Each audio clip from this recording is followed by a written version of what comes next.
House Oversight Committee, meanwhile, continuing to investigate Hunter Biden and family. More information scheduled to come out next week, but a curious timeline in events has occurred, if you recall. Take a look at this. Here it is. Every time information from the committee comes out about the Biden family, it seems like the former president is indicted. That's right. And joining us now to discuss this, our friend, Congressman from Texas, member of the House Oversight Committee and member of the Armed Services Committee, Pat Fallon. Congressman, great to have you with us here. Do you think that there is, at this point, a clear connection between all of these Biden family investigations and then the Trump indictments? I mean, that timeline is almost too coincidental not to be intentional. Well, Katrina, just what you said, when you look at that graphic, it rather illustrates just that point where, do you believe coincidence or is this deliberate? And it seems clearly like this is deliberate. Every time President Trump gets indicted, it seems like he goes up a few points in the polls. And another indictment is just going to, they're watering it down at this point, and people are just, it's like crying wolf too many times, and you're just like, we have to move on and let's get to 2024. Your district is north of Dallas, yes, outside sir. Dallas, Yes. and I'm kind of curious what people are perceiving about the whole Hunter Biden story, because it seems like recently, with the information coming out from Congress, from the House, that people are saying, there is quite a bit of smoke there. Do they connect it to the current president? Well, Bob, it's not only smoke, it's a lot of gunpowder, because people often ask, particularly on the liberal side, do you have a smoking gun? Well, I got a lot of gunpowder and I got a lot of smoke, and I think that's about to happen. There's preponderance of the evidence, and then there's reasonable doubt. I think we're far beyond preponderance of the evidence. It's more likely than not that the Biden family is corrupt and Joe Biden was intricately involved and Hunter Biden was his bag man. I just had 3 town halls in North Texas and East Texas, and when you lay out the case, which you can do over a 60-minute town hall, the folks there overwhelmingly believe there's something there, and we have a duty in Congress, a constitutional duty to investigate.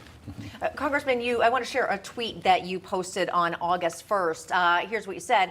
Biden's DOJ is going after Trump. We've been talking about this, his chief political rival. The DOJ has also obstructed and aided in the cover-up of Biden's corrupt influence peddling schemes. This is the two-tiered system of justice at work. It's interesting. It seems at this point that the DOJ is not even trying to hide what they're doing anymore from the American people. How has it gotten this bad? It's one of those, when you put the frog in the cold water and you slowly heat it up, it's not something that happened overnight. It happened over a period of time. When you're talking to IRS whistleblowers that had a collective 27 years experience, which we did on the Oversight Committee, and I asked the agent Ziegler, I said, are you out for justice or out to get the Bidens? And he goes, I'm out for justice, of course, right? I said, are you part of the MAGA movement, which Jamie Raskin accused him of doing, Democrat from Maryland? And he said, he's a gay Democrat. No, he's not part of the MAGA movement. And I said, in all your time, did you ever have an instance where they wanted to serve a search warrant on a storage facility that Hunter Biden put some documents in? Assistant U.S. Attorney Leslie Wolf tipped off Hunter Biden's lawyers. That was where the agent Ziegler, that was his red line, where he said, I have to come to blow the whistle and come and testify in front of Congress. And then you had Agent Shapley, who wanted to interview Hunter Biden. And he was told, you can interview him, but he has to initiate contact. Hunter Biden has to come to you. You can't come to him. Wait, didn't the transition committee actually kind of tip off Hunter Biden? And they were, I think, in L.A., and they were going to interview him? Yes. And then they didn't interview him because of the transition committee that, I guess, protected Hunter Biden. But, Katrina, they also were not allowed to ask who Dad was or who the big guy was. Oh, my goodness. So this is completely obstruction of the people that are supposed to administer justice. And we have to, again, we have that constitutional duty to say what's going on here. Because if you lose equal protection under the law, then we're going to lose our republic. Let's talk about the border. What you feel about whether things are getting better there? How is your community affected by what's going on the border? What are your thoughts about that? The border is just as bad as it was in February of 21, when there was actually some legacy media covering it. And some people have this view that it's getting better because they're not talking about it. We had never had a month in our history where we had 200,000 illegal border encounters, Bob. Ever. It never happened. It's happened 13 different months under Joe Biden.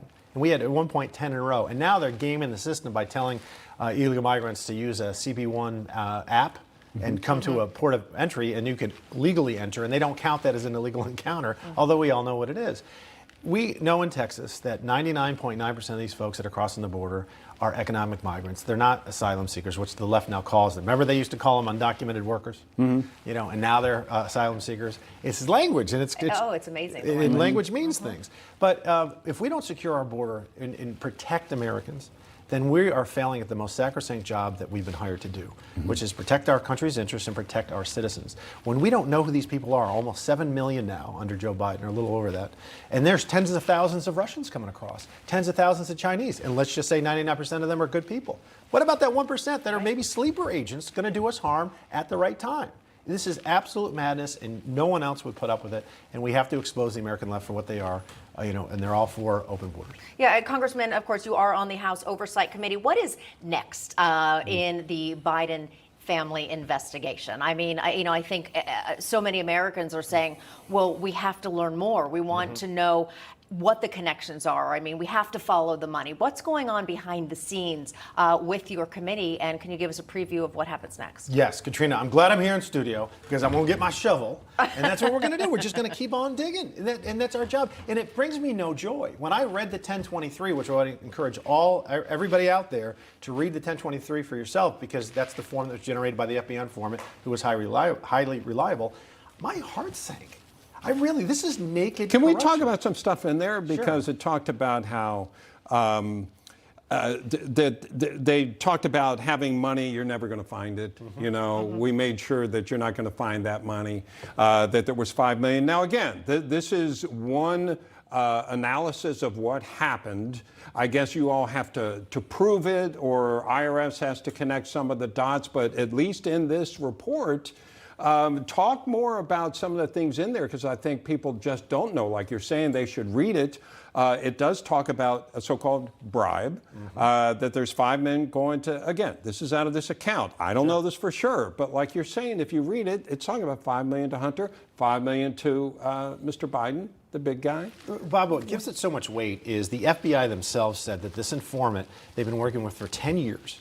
And he's highly reliable. Not a crackpot, by the way. No, and because if it was just, we don't know who this informant is, I don't take it with much weight at all. But because everything that this guy's ever told the FBI has checked out perfectly. Yeah. They've paid him hundreds of thousands of dollars for information. They've been working with him for 10 years, and they said he's highly reliable and he's credible.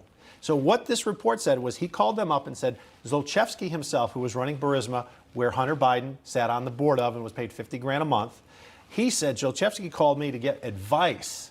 And he said, he said, you want to open up an energy company in America, you got to clear, you're getting investigated for corruption in Ukraine right now, man. Take care of that. Hire a lawyer for $50,000. He says, it's funny you say $50,000 because I paid Hunter Biden $5 million and his dad $5 million to make this all go away. And describe Hunter, by the way, that he said, according to this account, that his dog was smarter than him. Yeah, he did. Now, again, this is in the 1023. Right. It's not our words. It's not. We're not saying this. He said Hunter Biden's not smart, but his dad is. And this is back in 2015. I don't know if he think his dad was smart now, but he thought that then. Anyway, he said he paid him, and they're going to make it all go away. But the scary thing is, he did.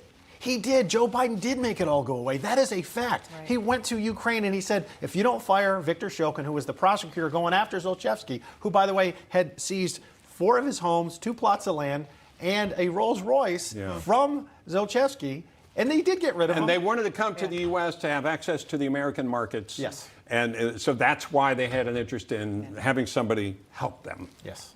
All right, Congressman Pat Fallon, heard it through the grapevine that you were going to be hosting Greg Kelly this evening. I know, very excited. Any preview of what you're going to be talking about? Oh, we're going to be talking about Biden family corruption. We're going to be talking about President Trump's indictment. We're going to be talking about the border and a host of other things that, you know, that are on the top front burner of what Americans are really, truly concerned about. All right, 10 p.m. tonight right here on Newsmax, everyone.